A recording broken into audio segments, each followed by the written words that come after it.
La guerre entre les M23 et les Wazalendo à Katana et à Kabamba. Perquisition chez Olive Lembe. Mama Thérèse Kaikwamba, après 6 semaines de la sortie de la résolution 2773, Mama Thérèse Kaikwamba au Conseil de sécurité pour 3 objectifs.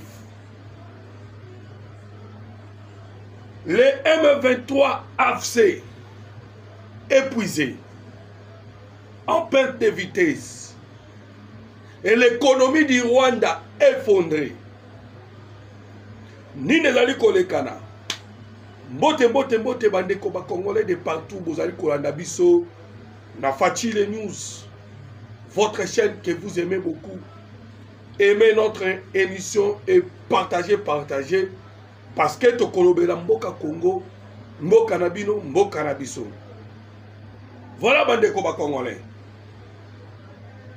Ndenge to uti ko annoncer bino na débit ka la guerre a repris. Na Kabamba, Katana, na Walikale, partout les M23 balancer guerre. Tokotali sabino des vidéos et des photos. Place ni bozali komona déjà le véhicule rwandais quittant le Rwanda, passant par Goma, photographié par Banamboka Congo, Wanaboko Mona, Ndengeni Bazali Kokota, pour nous faire la guerre. Parce que Bandeko, il faut savoir qu'en ce moment, nous sommes en train de vous dire, le M23 AFC va connaître ma perte ya Kosakanate. Il y a une unité spéciale, oh Bozali Komona, na ba photo.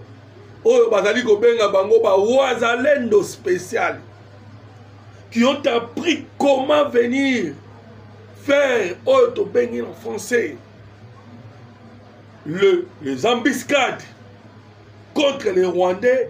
Oh, M23. Voilà bandeko ba Congolais. Oh, bozali komona des images autres. Tiela bino parce que bozali komona des véhicules. Les embuscades, quoi ici des Rwandais? Beaucoup de monde a pas photo. Des Rwandais ont aujourd'hui une embuscade par Koufi en désordre. Voilà maintenant le système a changé. Déjà, lorsque Toko Solo là, la situation dans le Conseil de sécurité, vous allez comprendre comment la RDC a pris des décisions. Ils allaient commettre Amel le Rwanda. La semaine dernière, Towato détruira qui bandeko ba Congolais 5 avions. Oye Koyaki, oye Zwaki Moto, oye Zaki bombardé par la force aérienne. Le système Congo Kobundanangola Rwanda en ce moment, et le système il y a pour réduire les effectifs. C'est la guerre. Vous voyez que ce sont les anglo-saxons. Parce qu'Ndeko, Charles Onana nous a expliqué, na page 68, Bandeko Banamboka Congo, vous allez comprendre que Charles Onana parlé des Américains, des Anglo-Saxons, au bas format qui va rwandais, au bas équipe qui va rwandais. Maintenant, la RDC pour mettre fin à l'agression Oyo, le Congo avait simplement un système pour mettre en place parce que nous sommes infiltrés. Il faut diminuer les équipements et les militaires rwandais ont besoin de formation auprès des États-Unis d'Amérique et de l'Angleterre. Voilà, Bandeko. Et le système, la RDC a réussi. Dans le moment où on a que l'effondrement économique rwandais, Paul Kagame a compris Bandeko Banamboka Congo qu'en ce moment, il est dans la faiblesse de Kosakanate. Un effondrement économique. L'économie à Rwanda est du jour au jour. Et ils allaient affecter la rébellion parce qu'elle soutenir la rébellion, ça coûte cher. Mais avec la guerre diplomatique, oh, la RDC abunda kina bango, bomona kibino mokondenge, les pays oh, ba soutenaka Paul Kagame, la Grande-Bretagne, la Belgique, Okobo Sanate, l'Allemagne, Canada, États-Unis d'Amérique, bango tout va sanctionner Rwanda. Voilà pourquoi Paul Kagame alobaki na bango pas serrer les ceintures. Parce que en ce moment ils sont en difficulté. Bandeko bana mboka ko. En difficulté. Et ndenge tolobaki que conseil de sécurité. Bandeko, pour que toi kotali sabino les retombées na yango sur le terrain. Ezali aspect à ne pas négliger. Parce que les lots oyo, ce qu'on dit dans la zone où ils allaient contrôler par la rébellion. Donc, comme on a inflation dollar et comité à niveau, il y a 3300, 3500. La rébellion est affaiblie. Et ça, sous ma capacité. Voilà mon avis, c'est le bandit que le Rwanda, comme la rébellion est commis affaibli. Ndeye mo commis continue kabasoda. Mais la qui rébellion, bandeko, vous allez comme on a déjà ma vidéo to kota sabino, ba FRDC ba kosepe là. Ndege ba ozwa. En ce moment, ba ozwa déjà si nous faisons les calculs, ba ozwa près de 2 millions de francs congolais. Parce que $500 sur le petit calcul, to ken déjà presque na ba 1,5 million. Et ça, on a 500 000 à salaire. Donc, c'est presque 2 millions de Koba dans Boka Congo. Et maintenant, la rébellion avait promis Nabasodo va recruter les Congolais qui va repayer $600. Un mensonge. Parce que les Rwandais, à ça, il a la guerre psychologique. Il marche avec le mensonge, la tuerie. Na chaos pour que y ait à résister. Voilà le système Paul Kagame acha. Mais ba conséquence au rébellion ça nango lelo. Na Rwanda ça nango lelo. Ça vient d'où? Ça vient de la diplomatie agissante. Ya Mama Thérèse Kaikwamba, Wanier. Oh bomoni azali ko travaille avec bravoure bandeko bana mboka Congo pour que lelo oyo la RDC a coincé les Rwandais dans la diplomatie.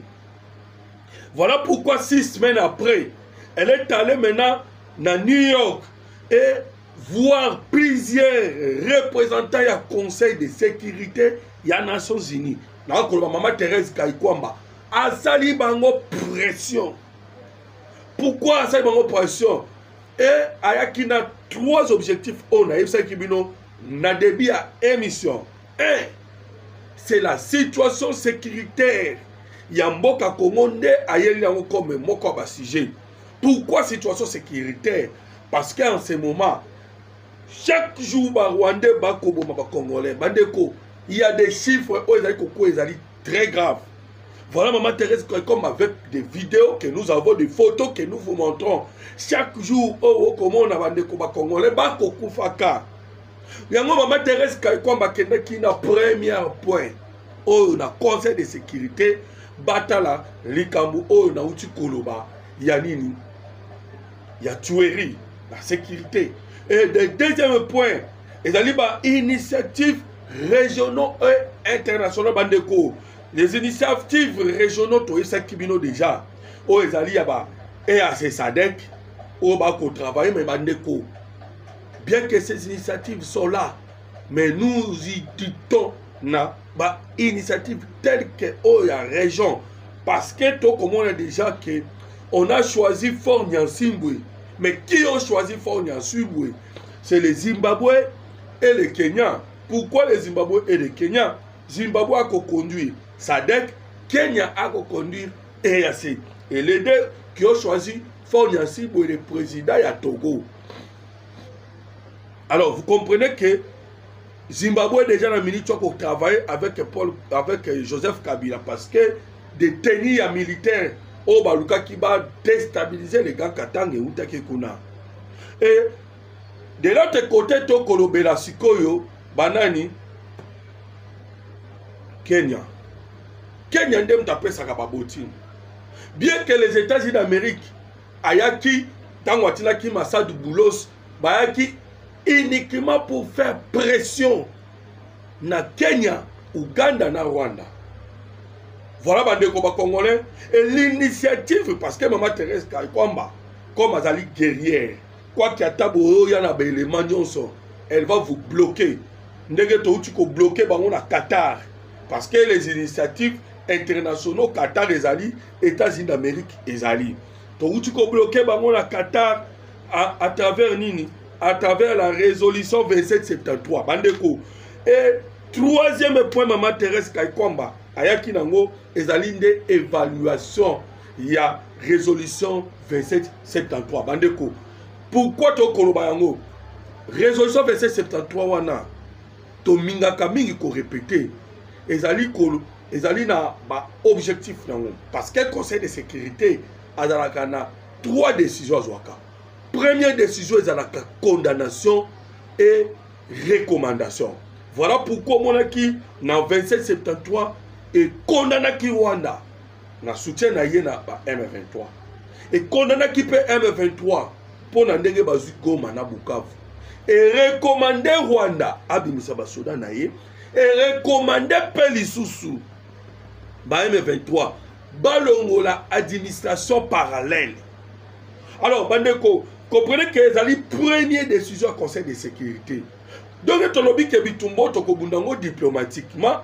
Voilà pourquoi maintenant Maman Thérèse Kaikwamba a même mis en pour évaluer. Pour que batala, est-ce que les condamnations qu'on avait condamné les Rwandais et les M23 et marché, est-ce que le Rwanda et les M23 ont-ils retiré leurs militaires dans le sol congolais? Voilà maintenant, si cela n'est pas fait, qu'est-ce que le Conseil de sécurité fera? Bandeko bana mboka Congo, Conseil de sécurité à cause à la obligé. Wana to kolobana mikolo ekoya. Après parce que ekokota mokolo à lobby. Ba cause à la obligé. Ba kat ça na point suivant. O ezali sikoyo ya sanction. Bana mboka Congo. Vous savez que les Rwanda auto koloba parce que ndenge Charles Onana alo baki tellement qu'ils ont qui soutient les Américains, il y a des anglo-saxons, il y a la communauté internationale Mumimba. Bah comme ça qui Rwanda, troisième acteur de paix dans le monde. On a dit qu'on contribuait dans la casque bleu. Voilà maintenant au koyoka sanction et ko la Rwanda.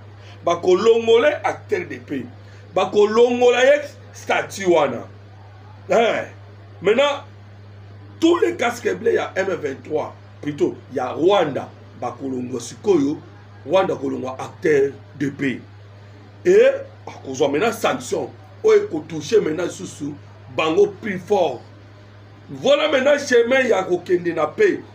Donc cela peut prendre un tout petit peu de temps, ça nous fait mal, mais ezali kokende étape par étape. Ça ne peut pas se faire du jour au lendemain. Maintenant Kagame voyant que guerre Rwanda comme il est colo sur le terrain auto koloba les situations autokoloba yaba ya Rwanda son économie ezali ko effondré auto zali koloba situation comme chaotique et que la misère déjà commence à frapper les Rwandais et les zones contrôlées par le M23 et les Rwandais maintenant na kata labona parce qu'il ne veut pas lâcher. Là nous devons nous dire la vérité comme il ne veut pas lâcher na labo ya Rwanda. À quel kosala nini bandeko bana mboka Congo akei ko travailler pour congoliser la guerre. Congoliser asala biso oto bengaka la guerre psychologique. La guerre de l'opinion. Voilà ndenga keko benda sikoyo Olivier Kamitaki. Parce qu'ils sont ensemble. Au monde qui na mikolo le kanaki pour congoliser makambu basango ya 5 ans barobaki dossier ba Swahili. Là maintenant, Tokobanda Kobunana entre Bisso. Avec cette haine placée par les Belges, où Tabamboula passé, Tobanda Koloba maintenant entre nous. Et voilà maintenant, Bandekoba Congolais, Ndena Uchi Koloba, et que en cela, ekomene biso ekomema biso sikoyo na kati ya kobendana wana Rwanda koloba no tala bango moko ba kobendana kuna. Les problèmes entre Congolais Congolais. Voilà pourquoi ils ont utilisé des Congolais au bazar de nationalité douteuse tels que Moïse Katumbi, Joseph Kabila et puis Nani Olivier Kamitatu. Bande Koba Namboka Congo. Lorsque vous voyez ces Congolais là qui ont des nationalités douteuses, voilà pourquoi au moment que c'est eux qui alimentent maintenant le débat moko ya séparation. Oh, je vais venir à partir de oriental. L'autre là, à l'objet au nord, il faut tout fédérer. Bandeko, comprenez que tous ces gens-là, bazali ko sala musala, n'habite ya ko diviser ba Congo, ba Congolais. Pour maintenant koloba que non, bitumbezali entre les Congolais. Et au comment na réseaux sociaux ce que tondi na batu na bango, bazali koloba. Mais je vous rassure, et que le président Tshisekedi, lui, il reste déterminé à Kosanini, il y a kokende jusqu'au bout. Voilà pourquoi il peut avoir qui attaque na mesa autokoloba génocide congolais. Génocide pour les gains économiques. Il y a moins équité. Pourquoi à chaque fois qu'on nous parlera de génocide, bitumane kolongwa mena congolais kokoma maman congolais rwandais parce que il y a des experts, des rapports, il y a des vidéos, il y a même les rapports mapping, il y a plusieurs rapports des experts des Nations Unies. Il y a tout ce qui montre que c'est le Rwanda et le Ouganda. Oh, l'agression, Outa, Zaïre, jusqu'au jour d'aujourd'hui. Et c'est eux qui sont des bourreaux. Il y a guerre autre, c'est-à-dire que les Kanangon Mboka Congo. Et maintenant, le Rwanda perdra. Vous voyez que le Rwanda va travailler toujours, sauf qu'en moins de problèmes, génocide de toutes. Sauf qu'il y a moins de génocidaire. Sauf qu'il y a moins de problèmes. Et le Rwanda n'a pas intérêt que guerre ici dans l'Est du Congo. Parce que à cause de l'Oko Oyakuteka, le Rwanda teka ka génocide, le Rwanda teka ka victimisation. Ce qui peut côté, moi teka victimisation exacte. Voilà le Rwanda. Tosana yangwana.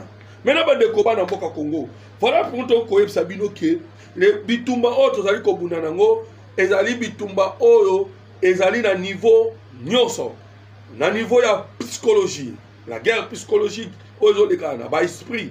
Ezali pe na niveau ya bitumba. Wana le wazalendo oyo ba zongi en force avec les forces spéciales wazalendo qui viennent de se créer bande koba na mboka Congo. Et le président aussi qui a refondu. Alors, qui a causé la refonte totale. Et il vient de faire la refonte totale. Il y a armée. Là, ils ont dit que ça d'une manière secrète. Oh, parce qu'ils ont dit que secret d'État, secret militaire. Mais le président avait dit cela. Voilà maintenant, Bitumba est comme en ce niveau. Ils ont dit qu'on a un niveau diplomatique parce que c'est là qui bénéficie pendant tous les années. Na minerai à 100, na minerai à Congolais, Ouato Koloba, les autres là, les Émirats Arabes Unis, la France, tous les pays, même les États-Unis d'Amérique. Et ceux-là qui travaillent en coulisses, Bandeko, ils sont toujours là pour essayer de maintenir toujours que va continuer à copier. Et je vous informe encore que Bandeko, Banamboka Congo, les États-Unis d'Amérique, Bayebisaki na mokonzi Tshisekedi. Parce que c'est comme ça marchait des choses. Namakamba lobbying. La RDC aussi avait son lobbying. Mais à un moment où Trump, l'administration Trump, Bayebisi Mokonzi Mboka Tshisekedi de mettre fin avec Makambu Yaba lobbying. Pour que Makambu et Solulama, État. Ndeo Komona. Le makambo ezali ko kende état. Maintenant l'affaire y a perquisition. Bandeko, ndenge to koloba. Voyant que la guerre oyo komi na niveau que ba travailler comme Congolais. Maintenant parce que Paul Kagame a yebisaki na Joseph Kabila pena bananga bango bon assumer maintenant. Bon se pointer pour que la guerre soit congolaise. Il faut bien se pointer. Ndé omoni en ce moment Olivier Mbabimi. Na niveau ya ndaku na bango. la perquisition de l'armée. Bake kuna kotala. Minduki ni nezali kuna. Qu'est-ce qui se passe? Complot nezali. Parce qu'il faut qu'on analyse sur le courant liste. Là maintenant c'est Kabila. Maintenant, on a le bien Zozonga. Maintenant les services de l'État sont en train de voir. C'est monsieur qui a géré le pays pendant 18 ans. Il dit retourner. De quelle manière, de quelle façon? Quels sont les moyens qu'il va utiliser?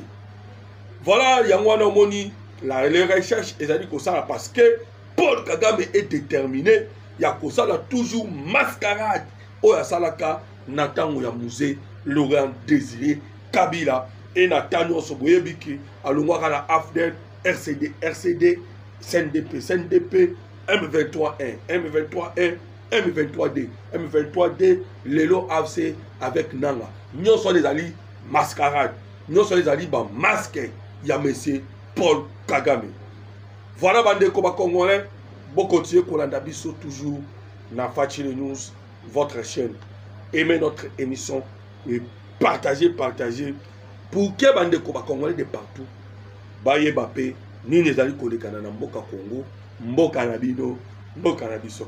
Quant à moi, je vous remercie. Mon numéro de téléphone, c'est plus 243 89 40 330 80. Partagez notre émission. Pour que bande Koba Congolais nous soit, baye bani les alliés Kolekana Mboka Congo, Mboka Nabino, Mboka Nabiso.